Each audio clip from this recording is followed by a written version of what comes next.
नमस्कार दोस्तों, एक बार फिर से स्वागत है आपका मेरे YouTube चैनल एंटरटेनमेंट जोन में। दोस्तों, क्रिकेट में स्लेजिंग का इस्तेमाल ज्यादातर खिलाड़ी बल्लेबाज या गेंदबाज की एकाग्रता भंग करने के लिए करते हैं। कई बार स्लेजिंग का दांव ठीक बैठता है और बल्लेबाज या गेंदबाज अपनी एकाग्रता खो देता है। लेकिन दोस्तों, कई बार यह दांव उल्टा भी पड़ जाता है। उदाहरण के लिए T20 विश्व कप 2007 में अगर एंड्रू फ्लिंटॉफ ने युवराज सिंह को नहीं छेड़ा होता तो शायद वो 6 गेंदों पर 6 छक्के नहीं लगा पाते। दोस्तों, 80 के दशक में स्लेजिंग आम बात थी। उस समय हर खिलाड़ी को मैदान में स्लेजिंग झेलनी पड़ती थी, लेकिन कई बार विरोधी टीम की स्लेजिंग का बड़ा ही मजेदार जवाब भी मिला। तो आइए दोस्तों, जानते हैं कुछ ऐसे मौकों के बारे में जब स्लेजिंग कर रहे खिलाड़ी को ऐसा जवाब मिला कि वो शर्मिंदगी के मारे मुंह छिपाता रहा। तो दोस्तों, चलिए शुरू करते हैं आज का वीडियो।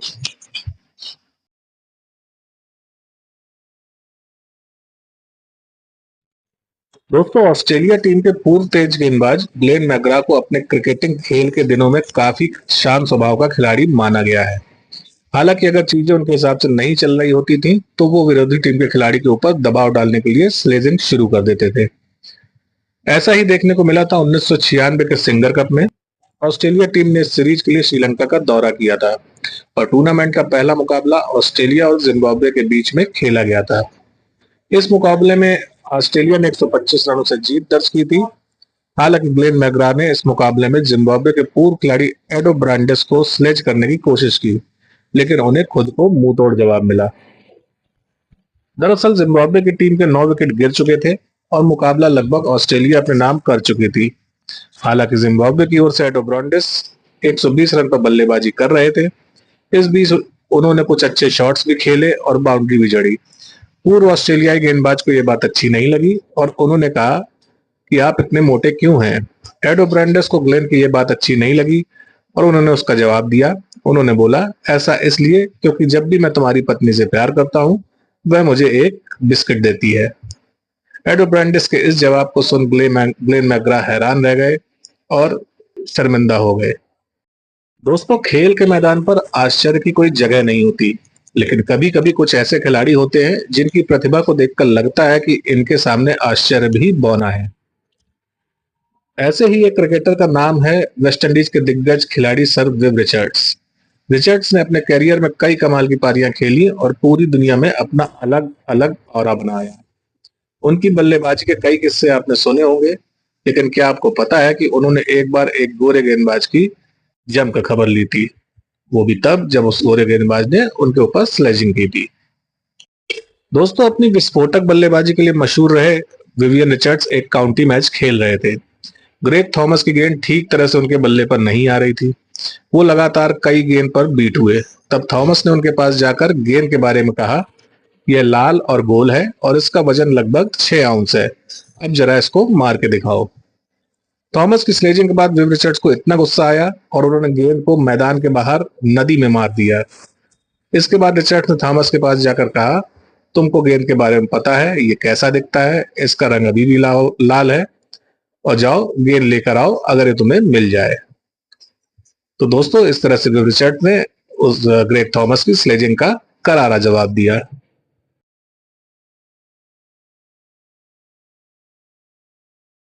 दोस्तों, ऑस्ट्रेलिया के खिलाफ विराट कोहली मेलबर्न वनडे में अर्धशतक जमाने के बाद शतक की ओर बढ़ रहे थे।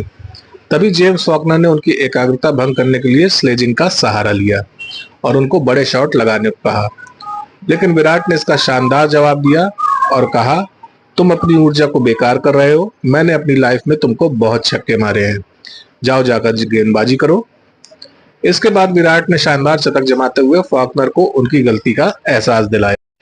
दोस्तों, विराट ने 117 रनों की शानदार पारी खेलकर टीम को 295 रन के सम्मानजनक स्कोर तक पहुंचाने का काम किया था। ये अलग बात है कि भारत इस मैच को हार गया था। मेलबर्न में खेले गए इस मैच में ऑस्ट्रेलिया ने टॉस जीतकर पहले गेंदबाजी का फैसला किया था।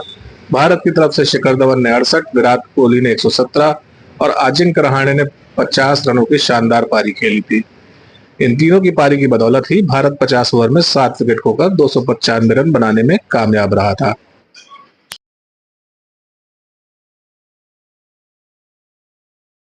दोस्तों, ये वाकया साल 1989 में पेशावर के एक फ्रेंडली मैच के दौरान का है, जब पाकिस्तान के दिग्गज लेग स्पिनर अब्दुल कादिर ने सचिन को उनकी गेंद पर छक्का मारने के लिए उकसाया था।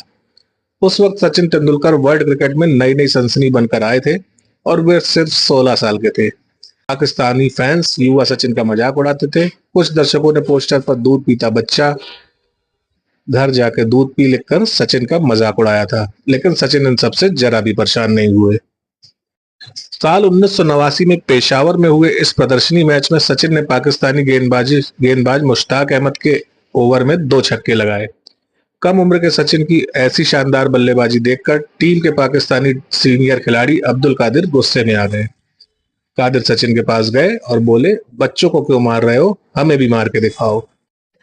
दोस्तों, सचिन ने कादिर की इस बात का मुंह से कोई जवाब नहीं दिया। इसके बाद कादिर जब गेंदबाजी करने आए तो सचिन ने उनके ओवर में लगातार 3 छक्के ठोक दिए।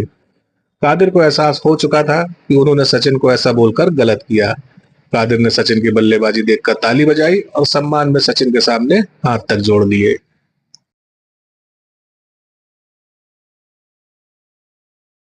दोस्तों, मैदान में वीरेंद्र सहवाग अपनी विस्फोटक बल्लेबाजी के अलावा अपनी हाजिर जवाबी के लिए भी जाने जाते थे। पाकिस्तान के तेज गेंदबाज शोएब अख्तर एक मैच के दौरान सहवाग को लगातार बाउंसर फेंक रहे थे और साथ ही हर बाउंसर के बाद वो सहवाग से कहते, हुक मार के दिखा।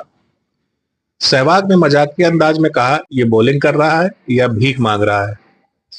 उनकी ये बात सुनकर सभी पाकिस्तानी खिलाड़ी मैदान पर हंसने लगे, लेकिन अख्तर ने बाउंसर डालना जारी रखा। साथ ही सहवाग को हुक मारने के लिए भी कहते रहे। सहवाग ने तंग आकर नॉन स्ट्राइक एंड पर खड़े सचिन की तरफ इशारा करते हुए अख्तर को कहा, वो तेरा बाप खड़ा है, उसको बाउंसर डाल, वो मार के दिखाएगा। अख्तर ने जब सचिन को बाउंसर फेंकी और सचिन ने गेंद को सीमा रेखा के बाहर भेज दिया, तब सहवाग ने अख्तर के पास जाकर कहा, बेटा बेटा होता है और बाप बाप होता है। इसके बाद अख्तर ने उस मैच में सहवाग को कुछ नहीं कहा और वो चुपचाप अपनी गेंदबाजी करते रहे। तो दोस्तों, ये था मेरा आज का वीडियो। आपको कैसा लगा कमेंट करके मुझे जरूर बताइएगा। और दोस्तों, अगर वीडियो पसंद आया हो तो एक लाइक जरूर कर दीजिएगा। आपके लाइक और कमेंट्स हम लोगों के लिए मोटिवेशन का काम करते हैं। और दोस्तों, अगर अभी तक आपने मेरे चैनल को सब्सक्राइब ना किया हो तो प्लीज उसको सब्सक्राइब जरूर कर दीजिएगा, जिससे कि मेरे आने वाले वीडियो का नोटिफिकेशन आप तक आसानी से पहुंचता रहे।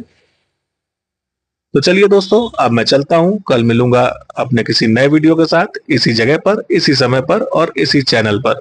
तब तक आप अपना बहुत ख्याल रखिएगा दोस्तों। धन्यवाद।